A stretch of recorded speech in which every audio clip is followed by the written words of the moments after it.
When I picked up the phone to ask my son Max when his wedding would be, my daughter-in-law Lena looked me straight in the eye and said with a chilling smile, "Oh, we already got married yesterday.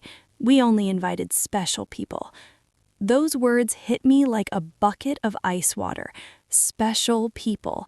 Me, who for 3 years had paid their monthly rent of $500, bought every piece of furniture in their house, and filled their refrigerator when they had nothing to eat.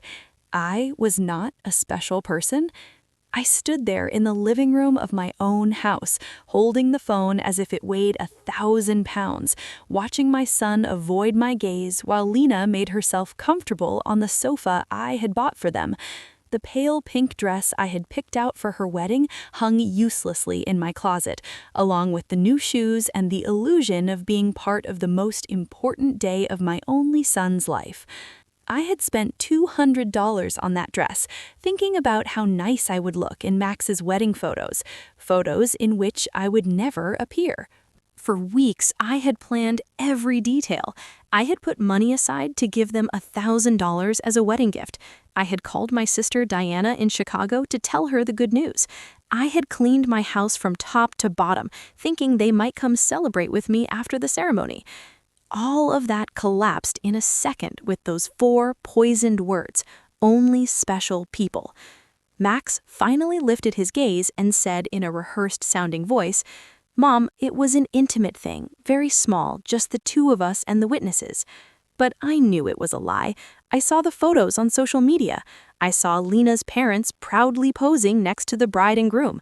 I saw her siblings toasting with champagne.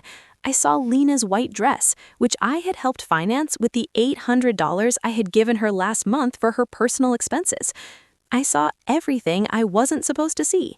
A week later, exactly 7 days after that humiliation, Lena called me with a completely different voice. She was no longer the confident woman who had excluded me from her wedding. Now she sounded desperate, almost pleading. "Renate, the rent is overdue. The landlord is pressuring us and says if we don't pay this week, he will kick us out. You forgot to make the transfer." Her voice trembled slightly, as if the world were ending. I was silent for a few seconds, remembering all the times I had run to the bank to make that transfer, all the times I had canceled my own plans to make sure they had a roof over their heads, all the times I had eaten beans and rice so I could give them money for their desires. And now, after they had excluded me from the most important moment of their lives, they had the audacity to call me as if nothing had happened?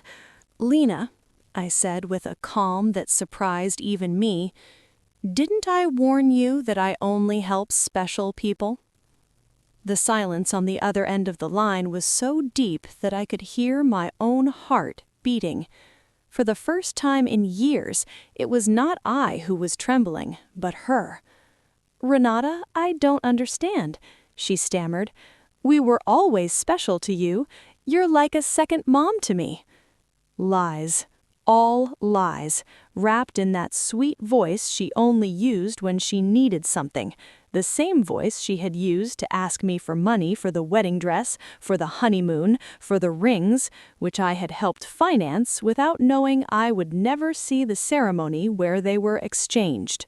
For so many years, I had this constant feeling of walking on eggshells, weighing every word, every gesture, every gift, hoping to get a crumb of affection from my own son. I was the perfect mother, the obliging mother-in-law, the silent provider who never protested when they treated me like I was invisible. But that phrase, "only special people," awakened something in me that had been dormant for far too long. I had calculated in my head how much money I had spent on them in those 3 years. Between rent, food, gifts, emergencies, and whims, it was over $20,000. $20,000 I had taken from my retirement, from my savings, from the money my late husband had left so I could live my last years in peace. And what was all that for? To be treated like a stranger on my own son's wedding day? That night, after I hung up, I sat on my bed and cried. But they weren't tears of sadness. They were tears of anger, of accumulated frustration, of years of silently endured humiliation. I cried for all the times they made me feel that my love was a burden, my presence a hindrance, my money the only thing I had to offer. I cried for the foolish mother I had been, for the woman who had lost herself, trying to be indispensable to those who considered her dispensable. When I woke up the next morning, something inside me had changed. It was not just the pain of betrayal, it was something deeper, colder. I stood up and looked at myself in the bathroom mirror. The same tired eyes as always, the same wrinkles that told stories of years of giving love without getting it back. But there was something else in my gaze, a hardness I didn't recognize, a determination that had been buried under years of compliance. I went to the kitchen and made coffee, as I had every morning for 40 years. But this time, I didn't think about calling Max to ask how he had slept. I didn't check my phone in anticipation of a message from him apologizing for the previous day's humiliation. For the first time in a long time, I was my own first concern of the day.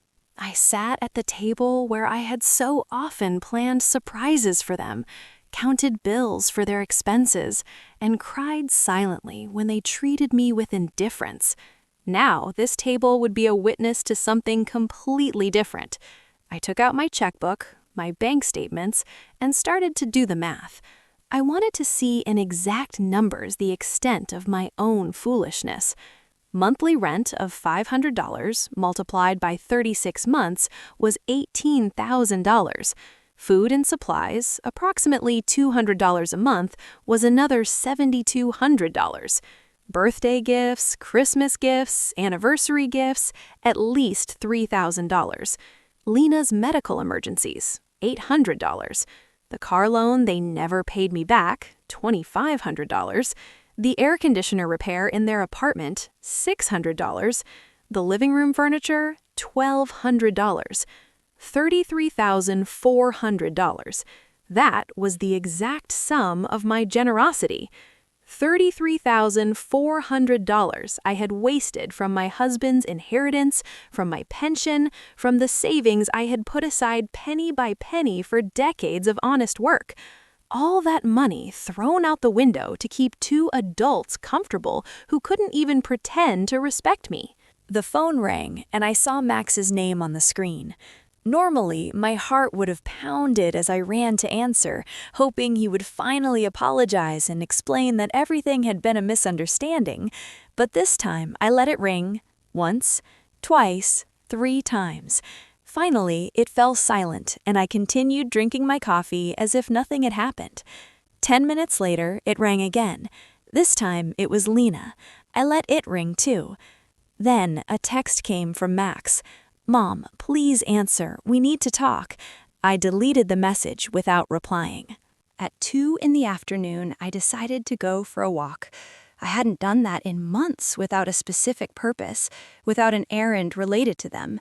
It was always the bank for transfers, the supermarket to buy them something they needed, the pharmacy for Lena's medications. Today, I went for a walk just because I wanted to.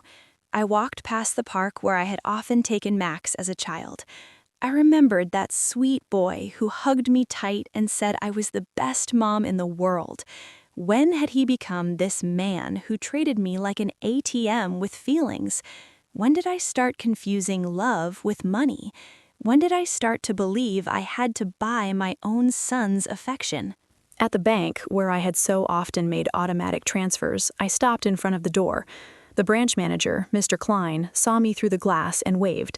I had known him for years. He had processed every one of my transfers to Max and Lena.